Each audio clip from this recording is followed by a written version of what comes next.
Oh, Miss Emma. I feel like this episode is just gonna bring a dang smile to your heart, okay? I think it's a very trendy thing right now to talk about autism and to be on the spectrum. But to have a neurodivergent person here to just debunk what it isn't and learn about what it is such a gift. And she is just a ray of sunshine.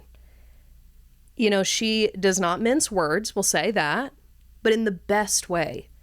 You know what she says is going to be authentic, because candidly, I don't think she's able to lie. So get ready to open that mind up, and welcome to Emily Talks Too.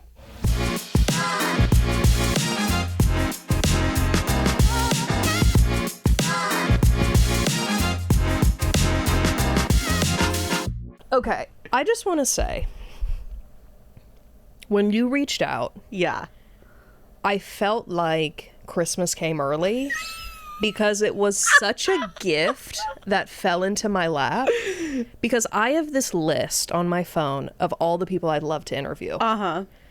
Someone on the spectrum is a dream of mine to interview, but I didn't really know how to Go about source. that. Yeah. Without being just absolutely out of pocket. And so when you reached out, I was like, okay, there's a God. God is real. So I'm so excited you're here. I'm so excited you agreed to do this, Miss Emma. Yeah. Let's get into it. Let's get into it. We're going to zip, zap, zop. We're going to go in our time machine. Okay. And we're going to go all the way back. Yeah. I would say like kindergarten age, kindergarten, first grade. Yeah. I guess I'm curious, how old were you first when you got your diagnosis?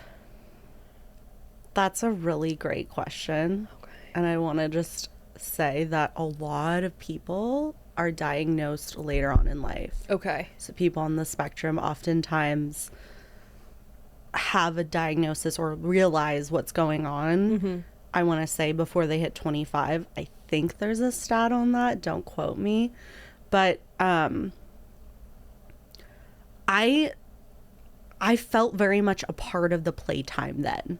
Okay, so you But I realized, like, I think the first sign of, like, me not following social norms was when I cut my friend's hair off with her permission in kindergarten. And I thought it would be a great idea. And I thought she'd look great. And she was so down for it. And I wasn't thinking about any consequence for that. Okay. And, like, we stored her, like, bright blonde hair in the cubby holes. And then I got in trouble for it. And, like...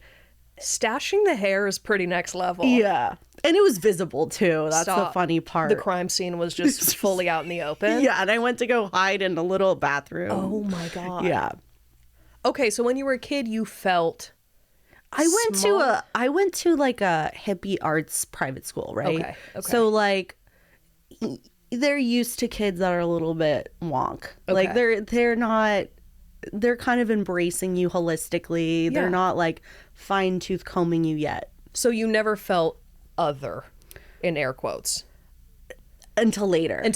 Yeah. Okay. So early childhood, fun, imagination play, all great. Mm-hmm. And then like academics started to play a role, obviously. Mm-hmm. Like, and that's where, you know, I was tall, awkward, terrible with eye contact. Like growing up, I couldn't make, like I had such a hard time making eye contact with people.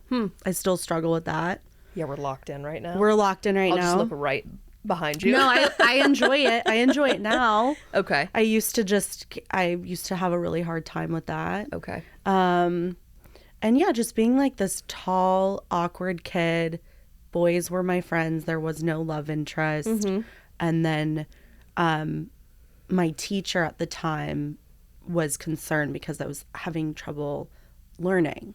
So what grade is this around? This is like second, third grade. Okay. And so she kindly like talked to my parents and they did some tests and stuff. And they were like, okay, Emma has auditory processing disorder. So the way my brain processes, information is very different, right? And I struggle a lot with just kind of hearing something and needing to retain and learn that. So, you know, at the time, like, they didn't look much past that point. Got it. They thought, okay, this is it. Right. Okay. So fast forward, I'm an adult. I'm drinking too much because drinking has helped me socialize and not feel immense anxiety. Got it. Which has been great for that because I can go to a party and actually function and talk. Right. Whereas, but it's not great for your health, obviously. So there's a double-edged sword. So I started taking Zoloft 5 years ago. Okay. For depression and anxiety. And I still wasn't feeling right. Okay. And I'm like, I have always felt like the black sheep, period.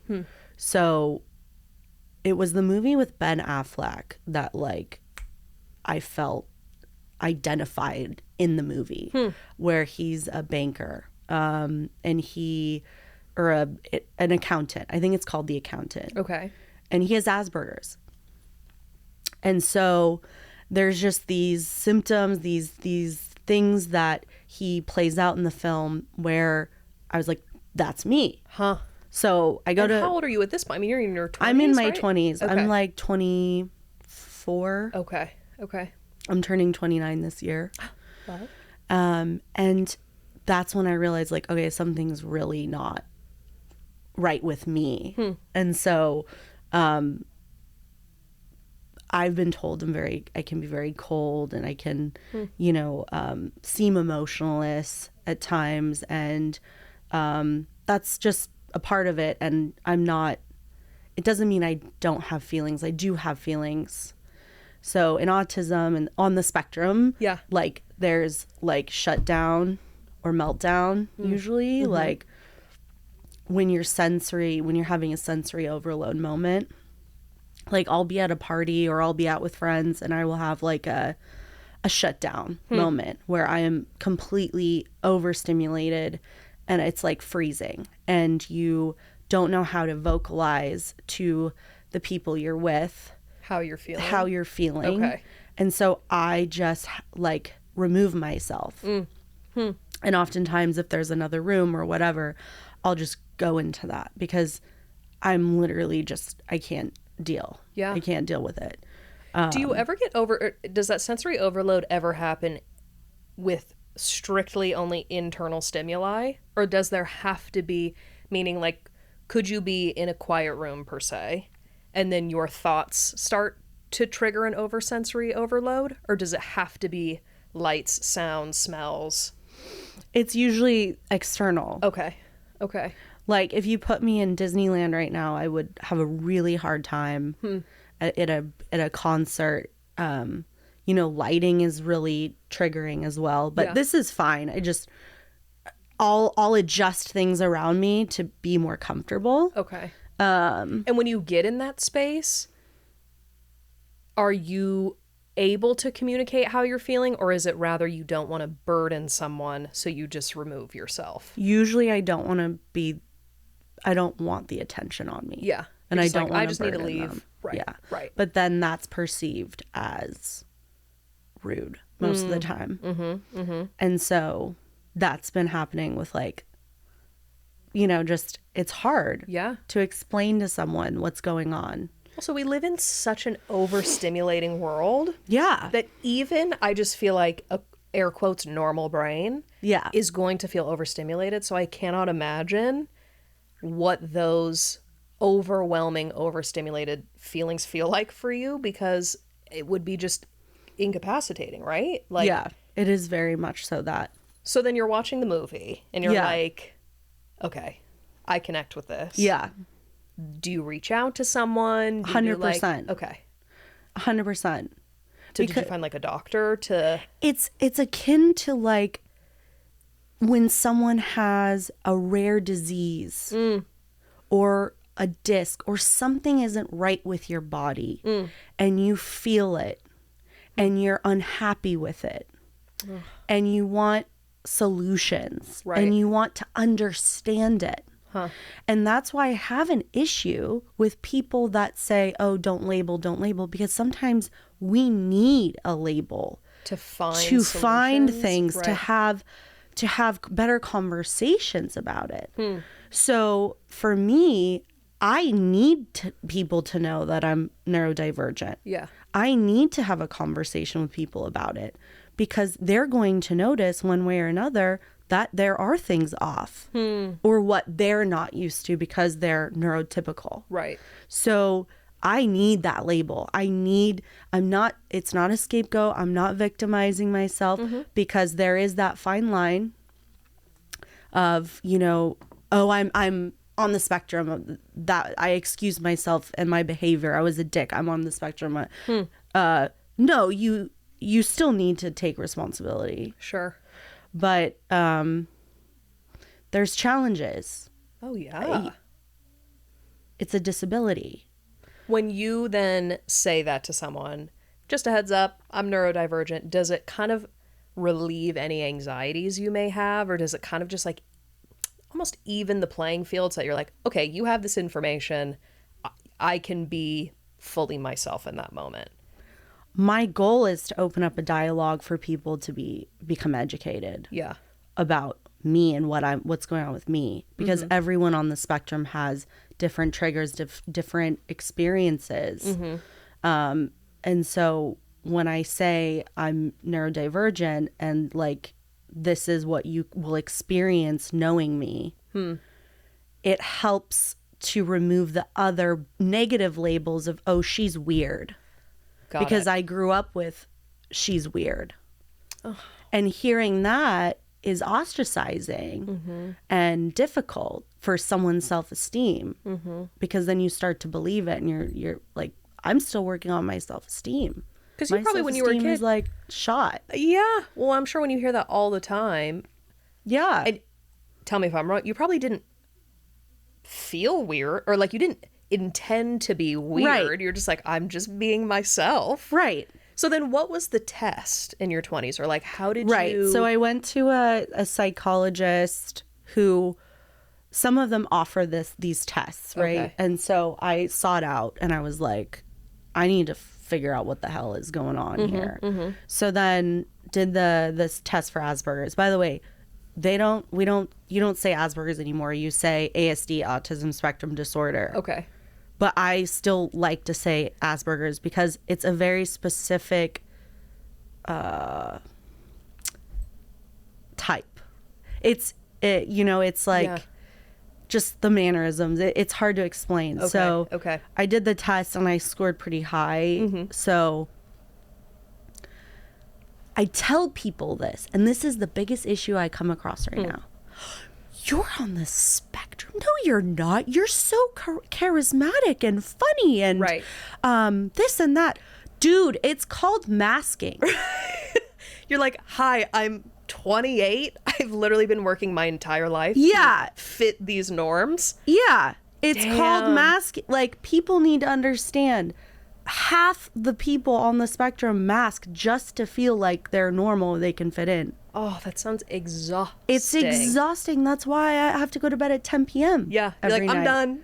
World shut off. Bye, fuckers. Yep. Phone is off. I'm done. Oh, my God. My phone's always on D&D. People hate it. They call me, go straight to voicemail. They're like, I'm like, I don't want to deal with this. No. So, yeah. When you got the diagnosis, were you relieved? Were you nervous? Was it both? I felt seen. I felt validated.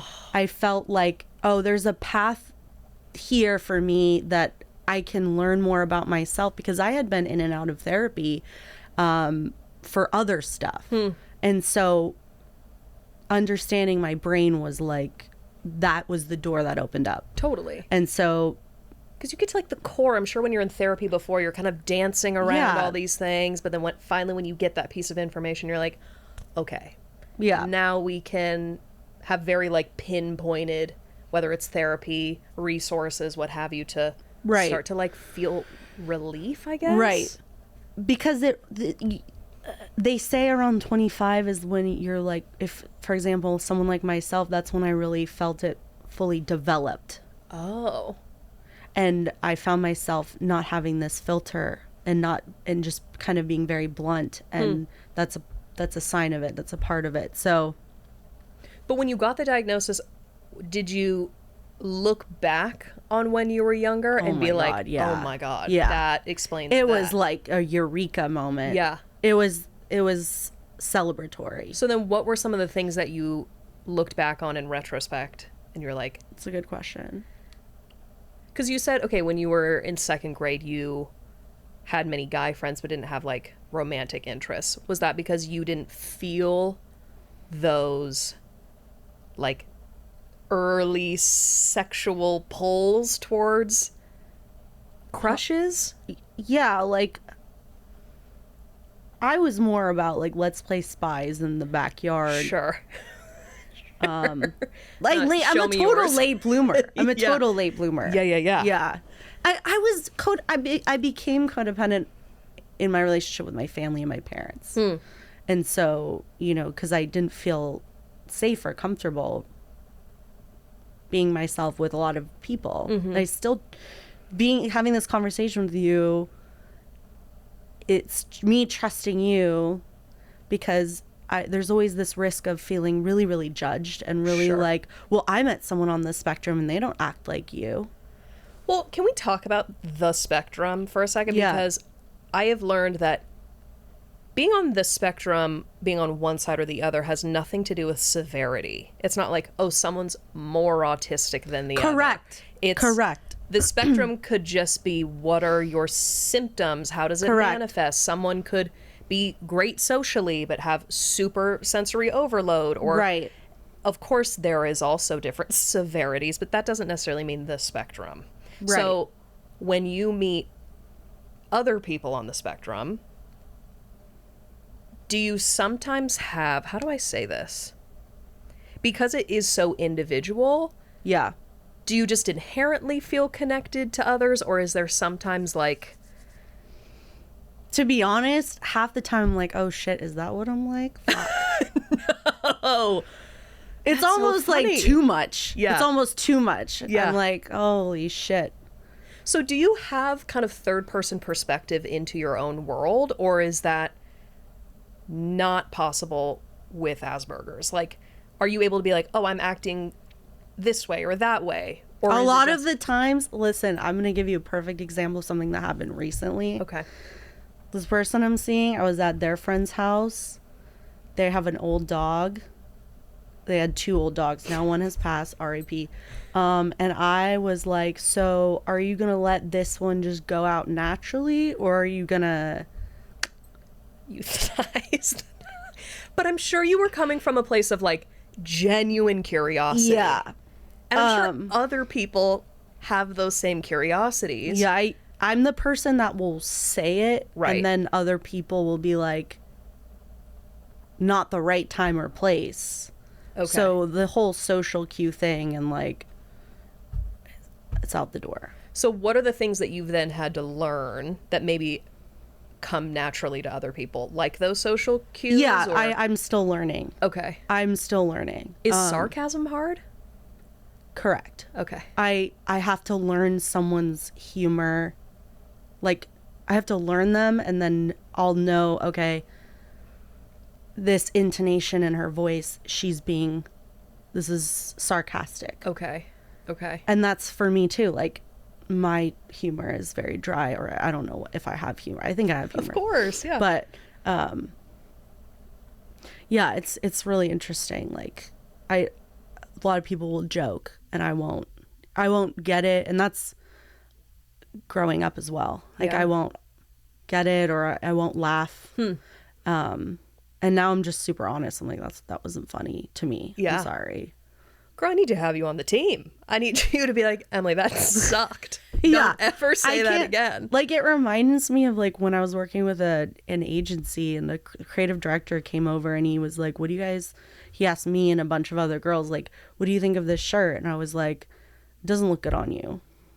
Sure. But you weren't trying to be mean, right? No. You were just answering honestly. Yeah. Yeah. So, yeah. How does that manifest with your family? Like, do your parents just understand that you're not trying to be... Uh-oh. I'm an only child, but I've given my mom stress of like having 8 kids. Okay. Yeah. I think my learning and my journey has helped her understand as well. Like the more I've become to understand myself, the more she's understood, because I've said so many things that are like, why the fuck did you just say that? And I'm like, I don't know. Like, so then I'm learning, okay, that wasn't appropriate, you know? Sure. Yeah, it's like the learning will probably always continue, right? Yeah. I'm sure things are easier now, or do you feel now, once you got the diagnosis and But there's more to that story. Okay. Because I was having trouble at work, like socially at and the just agency? yeah, like I was at an agency at a time. I was having trouble focusing. Long story short, I went to the Amen clinic.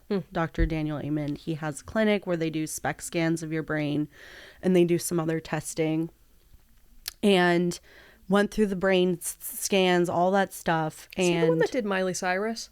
I'm thinking of Miley Cyrus goes to the Amen clinic. He's bald, right? Yes. Okay. Yes. Got it. Homegirl Miley. I don't know her. You're like my BFF. Okay, so you got these I'm scans. actually really happy that she's talked about going there. Like, I think it's fabulous to like look into yourself and look into your brain. Yeah. And so I have these scans. I can show you a picture after. It's really cool. Would love. And they basically gave me this is the hilarious part. They gave me a 20-something page report afterwards. They're like, read it in your own time, blah, blah, blah. I end up like not fucking reading it. Yeah. And then read it in your own time. And then I'll never forget, I was struggling. I was like having blah, blah, blah, this and that. I don't know how to explain how I was feeling at the time, but I was all over the place. I was depressed. I was like, okay, I know I have Asperger's, but like there's something else. Like there's another piece to this puzzle, right? And so I'm on the plane, stuck on the tarmac, leaving New York, and I was bored. So, and this is a year later. And this is a year after you got the test. Yeah. Still haven't read the thing. Obsessed. I pull it on my phone. I'm like reading it. My mom's sitting next to me. And I get to page like 22. And it says like diagnosis like ADHD and attentive type. Stop. And I was like, oh, now this is making sense. Okay. So I have, hello. I have ADHD, and I'm like, fuck, that makes sense as well. I find that those two tend to go together. Yeah. Is that a common? Usually. Okay. Yeah. Okay. So like ADHD, OCD, right? All that is in the umbrella of the autism spectrum disorder. Got it. So like, then I'm like, well, hook me up with some Adderall then. Yeah. Let's try it out. And did that help? Yeah. What was your medication journey? Zoloft for the anxiety and depression. Okay, that's in your 20s. Yeah. I'm still taking it, but according to my psych dude, he's like, you hit a pooper, like you hit a flat plateau. Yeah. So I feel like it's keeping me there, but like it used to be euphoric. I would take it every night, wake up the next morning, life is great. Yep. I can relax in social situations. And now I'm like, maybe it's time to change it up. So then you did the Adderall. Okay. Boomer. Yeah. Jesus. I found the Adderall. Okay. And did that help? It helps with work stuff. Got it. But you wouldn't take it to like go to dinner and be social? No. Okay. No. So I've been told by people that I'm very annoying on Adderall. Perfect. And I agree with them. See, here's the thing. I'm very self-aware. Almost to a point where it's harmful for me. Because I might not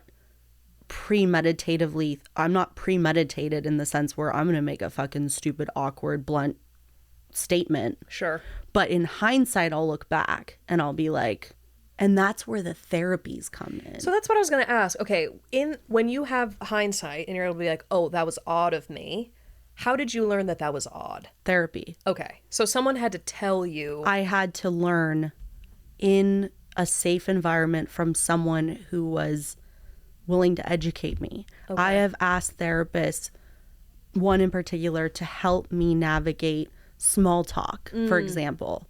I don't like it. I can't stand it.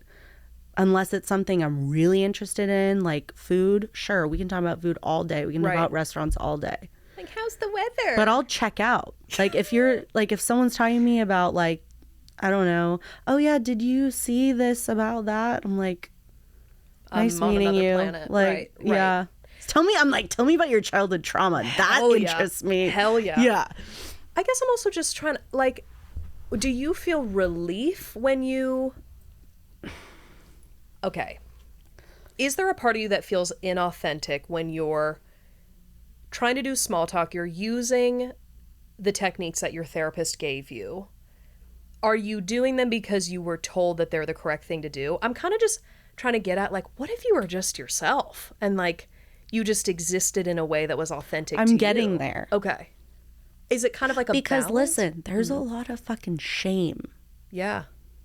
Now, a few years ago, like, even if I knew what was going on with me, I didn't feel comfortable disclosing that to anyone. Right. I recently inspired a colleague that I had worked with because I said it's really good to talk about if you're having ADHD or you're on the spectrum or whatever with your boss, to bring awareness and like have accommodations.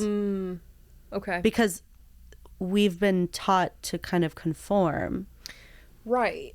But we deserve to have accommodations as well. Yeah. And that shouldn't be over the top. That shouldn't be unrealistic. Like if I was getting triggered by the lighting, if I had to look this direction, the lighting would trigger me. Totally. But I'm looking at you, so it's fine. Yeah. But like I would ask you kindly, hey, like, is there any way I can, you know? So it's about being honest with yourself and other people. And people can feel when you're being genuine about it. Totally. And so, but again, I think the whole masking thing, like I was at a social event. This guy comes up to me and he's like, you're totally masking right now. Whoa. And I was like, how do you know that? Oh, I would have sobbed. Yeah. Like, I'm just feeling so seen. Yeah. And how did he? How did he know? Because he's on the spectrum. Okay. So he knew. Okay. But a lot of people can't tell with me right. until you get into like a intimate friendship or relationship with me. That's when you see my struggles or you feel it. And that's when it's harder. Okay. So first of all, I'll do this interview in the dark. If you want to take No, I I'm will good. sit with you. I'm We'll good. light a candle. We'll get vibey. So then where do you feel the most comfortable? Like with whom, where do you feel like, okay, I can be authentically me. I don't have to conform to any social rules. Bra off, tie-dye t-shirt on, socks. I love socks. I'll put on my socks. I have tie-dye socks as well. Fuzzy socks as well. In the kitchen with my dogs. My dogs have saved my life. Oh. Like I had a therapist once. He was like, do you have an animal? Do you have a dog? I'm like, yeah, I have a dog. He's like, good. There's so many studies that have shown that like that connection, it helps build empathy. It helps, just overall with coping and processing. And so. Did you struggle with empathy growing up? Yeah. Yeah. Because, okay, there's a difference obviously between sympathy and empathy. Someone can say, oh gosh, I'm so sorry that happened to you. That's awful. And then also like, oh my God, I can't imagine like really feeling that. Yeah. So were you able to have sympathy? Like without the feelies? Just be like, oh yeah, that would suck. Yeah. Yeah. Yeah. Okay. That's a little iffy there. Sure. That's where it's like I was on the phone with this guy that I'm seeing right now, and he was telling me about a situation, and I was like, okay, like, can we move on? Sure. He's like, do you need a solution? Like, right. But the people, like my mom too, like people close to me, they want that fucking empathy or they want like something, and I just can't fucking give it. Like, I'm sorry. I don't know what to tell you. And that's where it's very cold. They feel the cold, right? And they feel the hostility maybe. And I do feel bad about it, but I think what they need to realize is like, listen, I'm incapable of certain things right now, and like I can learn. I just am very solution oriented, and I want to give you a solution. Right. think that's also just such a bigger lesson at large, is understanding where people can meet you as far as where they've met themselves. I know that there are certain people in my life that if I want the real juicy, therapeutic, advice type relationship, I go to someone. If I want to just tits out, shake my little ass, and just let loose, I have a friend for that. Yeah. So understanding maybe where certain people's limitations are, and one is not better than the other. Yeah. You are not a cold, mean, heartless person because you may not experience empathy. And I think for people to understand that, like, that's just a limitation. Yeah. But you're still incredibly lovable. And I still love. Yeah. I love learning people in my life because I'll bring them their favorite coffee. I'll make them their favorite dinner. And that's so thoughtful. Yeah. That's where I can give to you. Totally. You know, I want to cuddle. Physical touch. I love physical touch. Oh, it's the best. Yeah. So we've talked a lot about your limitations with this, but where do you feel like it's your superpower? Cutting through the bullshit. Oh, yeah. Especially like having my dad from being from New York. I'm originally from New York. You combine this with just the dry, straightforward, you know, you spent time on the East Coast.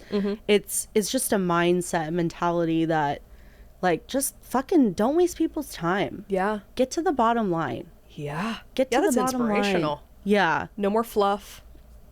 Like, some of the world's most successful people, like, I heard Elon Musk, by the way, hot take, I think Elon Musk is fucking dope. Because of his straightforwardness? Well, he's also on the spectrum, and I can relate. Okay. I can relate. I have compassion. There we go. Okay. And he has harnessed his superpowers of being fucking really smart and helping society in one way or another. Right. He has opinions. Do I agree with all of his opinions? Maybe, maybe not. I don't want to talk about that. Yeah, yeah. But he's original. Be original. An innovator. Be yourself. Yeah. I guess that's what I was trying to get to before is I understand it may be helpful to understand certain techniques, certain social cues, to just create some ease with going through life. At the same time, you have a gift. You have a gift of being so authentic, so honest, and I would hate to see that being dampened just for the sake of making someone else feel comfortable. You know, like, I've been trying to work on the delivery. Okay. The tone. Yeah, Yeah. That's my current struggle. I do that with my sister. She'll say something else like tone, tone, tone. See, I need someone like you in my life to support in that sense because a lot of people only care about themselves. Right. So it's like, if you can meet me halfway and if you can hold me accountable or remind me, like, that's fucking dope. Yeah. But yeah, Elon has this like crazy awesome rule or whatever where he's like, if you're in a meeting and it's not helpful for you and you can't contribute anything helpful, like, you can fully just walk out. Love that. So for me, it's like, I can relate to that sense of just do you. I don't know. I really feel like life is too short to... You got to embrace yourself. Hell yeah. And like... It's sad that that's hard to do, but it is. Yeah. People like really learning what they genuinely enjoy. Yeah. What they genuinely want to do, even on a weekend, is a journey.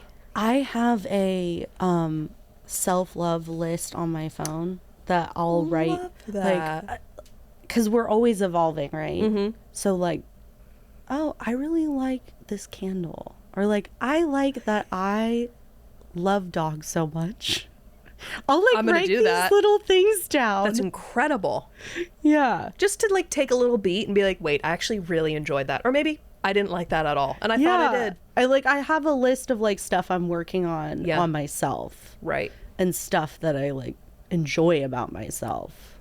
That is so huge. Because people, when you go on the, self-healing, introspective journey, sometimes it's easy to lose sight on how much work you've already done. Yeah. And like, wow, I'm actually doing great. Because you will always find something. Dude, we live in a society where everyone's so fucking hard on themselves. Yes. I mean, no wonder everyone's smoking ganja.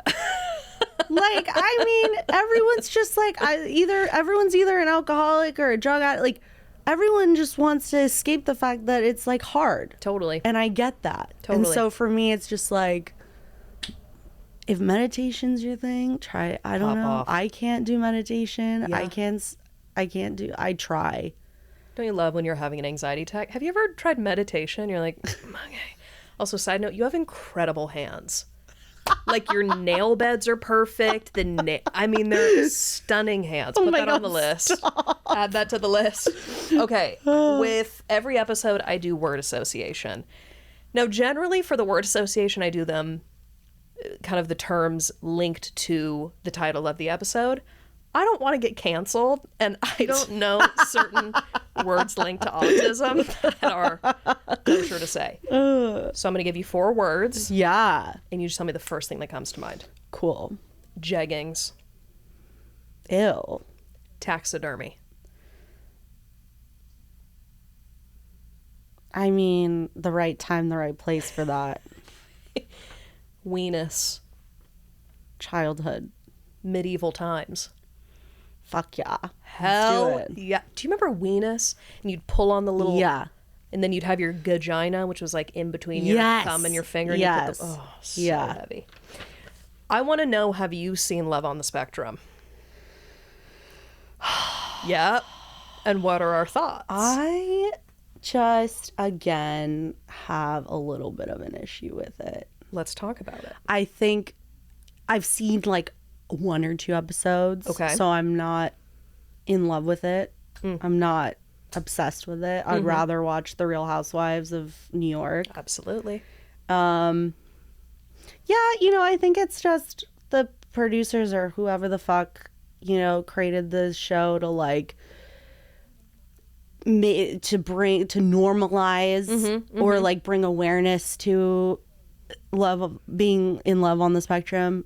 The principle, the concept of it, that's fine. But then like maybe I think they got a little bit carried away in the casting and just kind of like, because there is no one like you per se on the show. They are a very specific trope of autism. That's where I have the issue. Okay. Because then when I say to someone, I'm on the spectrum, blah, blah, blah, they immediately reference that. What media portrays. Got it. And they don't educate themselves, usually. They want me to educate them. And I feel like that goes with a lot of things with, if someone is identifying in a certain way in any capacity. So it's challenging for me because I'm like, yeah, you saw the show. Like, right. Well, and then they're probably like you say, I'm on the spectrum. And then they're like, no, you're not. And you're like, hello? I get that all the time. I get that all the time. And I'm like, dude, it would be like if you just told me you took a big shit and I'd be like, no, you didn't. It doesn't smell in the bathroom. You're like, yeah, because I courtesy flushed. Sorry. And I sprayed some fucking Christian Dior. Yep. Poopery. Yep. Fuck yeah. High low. Totally. Yeah, I was curious what you thought about it because it is. What do you think about it? I mean, so here's the thing. I love it. Why do you love it? Because it is so heartwarming to watch 2 people date so honestly. Yeah. But I'm saying that from a perspective of not being neurodivergent. Jury's still out on that. But I'm looking at this show seeing, wow, how sweet is it to see Sabode, one of the characters who has autism, who genuinely wants love. Right. Doesn't know how to play the game, how to be in the dating world, and seeing him go on a date with someone who also feels the same way. But I can understand that's not your experience. Like, that is not Right. How you would show up in the dating world. If you want a really good show, this is how you do it. You put a neurodivergent and neurotypical person on that show. Because that's reality. Wait, what's the difference? Oh, neurotypicals. Yeah. Got it. So I usually date people who are neurotypical. Huh. That's where it gets spicy. Right. That's where you're like, true. Fuck, this is hard. Yeah. Yeah. Yeah, that's interesting. I didn't think. Yeah, you're right. Because on that show, it's generally two neurodivergent people dating each other. Right. But seeing the difference and seeing how one may not understand the other and vice versa. Right. Okay, then maybe that's season 3, season 4. Yeah. Of Love on the Spectrum. Yeah. Okay, well, now that we're talking about dating. Yeah, let's open that box. We're going to open Pandora's box. So, again. Dating's hard. Well, I was going to say. For me, it's so hard. But dating is hard, period. And I'm not saying that to describe. Like, I, too, in ways, get overstimulated. And if you're telling me I need to go on a date with someone who I've never met before. Yeah. We're going to meet up at a restaurant. Actually, I refuse to do dinners. Can I tell you a really quick story? Yeah. Okay. This is where the just being me comes out. Half the time guys will be like, oh, let's go to this arcade and then like we'll go to Willie's for dinner and then this and then that, and I'll just be like I'd rather chew glass. I literally responded and I said, I love the thought you put into this, but I made reservations at X restaurant for us. Where the lighting is dim. Yeah, like I know I'm going to love the food. The atmosphere is going to be on point. So that's the beginning where they're like, this chick is not what I'm used to. So are you on dating apps? No. No. Have you ever been on them? Yes, I have. Did you disclose that you're neurodivergent? I usually do it when I realize that they're realizing that I'm not the tip. Okay. You're like, this feels like the opportune time. Because they're probably like, yo, like, sex is great with this chick, but what is going on? Okay, sex is overstimulating sometimes. I'm like, do you ever, are there times where there's like a hand here, a foot here, the lights, or like, does that ever get overstimulating? In the past, I've definitely needed to be a little bit drunk because I get like pre-sex anxiety. Sure. So I need that like liquid courage to just loosey-goosey.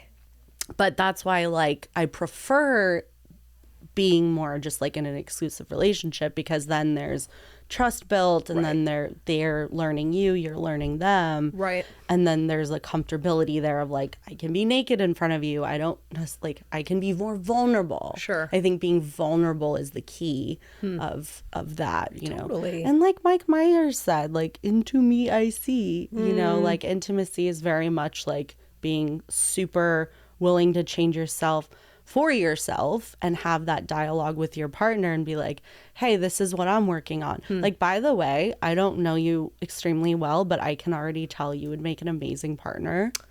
Oh, because like even just how you like, you just seem very attentive and like compassionate. Girl. Now, if we could get that in return, if I was gay, I would. We could just run amok. I would marry you. Can I tell you something? Yeah. There are times that I wish I could be genuinely gay, because I feel like if I could fall in love with a woman, life would be bliss. I mean, I don't think we should ever write it off, because like, sure, maybe like when we're 50, divorced, we can circle back. We'll be so over dicks. You're gonna be like, Emma, come by my pottery studio. Yep. I'm going to be living in Costa Rica, running like a yoga studio. I'll be divorced with like 8 kids. Yep. And we'll like fall in love with each other. We'll circle back. We'll circle back on that. Okay, I'm thinking about this too with being honest in certain scenarios. Yeah. And literally kick me to the curb if you're like, fuck this question. Are there ever times where you faked an orgasm? Because if you maybe show up into the boudoir, into the bedroom, feeling like I'm just gonna be me, you probably would never fake an orgasm. I've never faked an orgasm. Ladies and gentlemen, I just like, what's the point? God damn, that is your superpower. Yeah, one of many. I Thank you. Huh.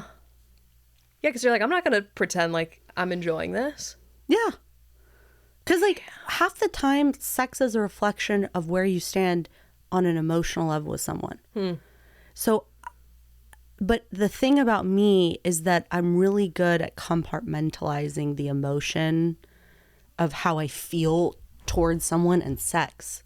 So, if you're not emotionally involved with them, then the sex probably won't be good. Is that what you're saying? No, it can be. Oh, because okay. I make it good. Because I'm kinky. That's the compartmentalization. Yeah. Okay. But I prefer to have that cuddle and that bonding and that. It just makes it so much better. It's so much better. Yep. But yeah, I'm not going to fake it. Like, you know. Because it only disservices us. People are like, oh, he did this. How did he not know where this is? And it's like, yes. And let's teach them. Let's work together to get to the goal. Exactly. I love that. Are you seeing someone now? Yeah. Okay. And how did you meet? We met when we were like 14. Okay. Pre a lot of things in both of our lives. Okay. And he's had relationships since then, and he's lived a full life since then, and same with me. And so it's been really interesting to like reconnect. Yeah. And get to know each other in that way. And does he accommodate your needs, desires? Does he make space for that? I love this question. Yeah, let's get into it. Hello. He has way more compassion than I do. Like he has this quality about him that I really like, where he'll deeply listen, and he's very attentive and like whatever you need, which I think that answers your question of he is accommodating. And you know, I think there's been a lot of times even recently where I've shut down in front of him or in his and I've just been like, usually I just need to be fucking alone. Yeah, because there's nothing like anyone can do in those moments, right? Sure, maybe like a hug, but you know, we have to become self-reliant at some point, and loving ourselves is important. So it's like, if I'll just watch mukbang on fucking YouTube for like an hour and then I'll be Gucci, you know? Yeah, you know what you need in those moments. Yeah. But he doesn't ever make fun of you. He doesn't ever ding you for that. I think that initially, or I think for him, it's been the reaction that most people have of... So there was a learning curve. Yeah, of like, no, you're not. Or, wait, that... Really? Yeah. And then, like I said, you are around me more and you kind of see it and feel it. Sure. So it's like, all right. I don't know. Oh, my goodness. Well, you're a delight. Thank you. You are fabulous. You are a chic, fabulous... Girl, thank you so much. Well, so I end each episode with the same question. Now that I'm boosted with all these compliments. And they're genuine compliments. Oh, thank you. Like, I would not throw a fake anything your way. Thank you. Okay, then, you know what? That's true. When you do give a compliment, that shit is earnest. That shit is real. Amen, sister. Wow. 100%. Amazing. So, I end each episode with the same question. Cool. What do you wish more people understood about you? I don't want to make this about me right now. Why?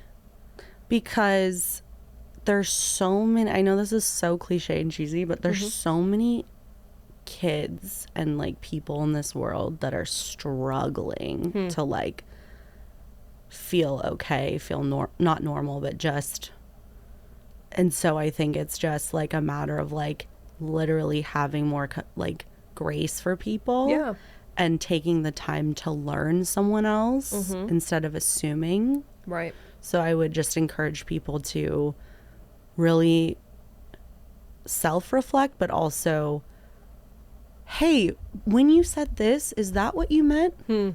That's a step in showing someone I'm here and I want to learn about you and I want to be there for you. Kind of taking the ego out of it, right? Yeah. Yeah. Because regardless of how we were raised, we can learn to have those moments and have unconditional love for ourselves and other people. And I think that's just invaluable. So it's like, for example, there's this kid in the complex I live in, and he's like level 4 on the spectrum, like really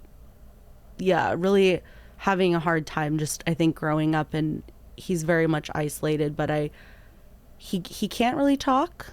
He just makes sounds. And so like I'll still talk to him and have him pet my dog, and like you never know how far an act of kindness like that can go. Totally.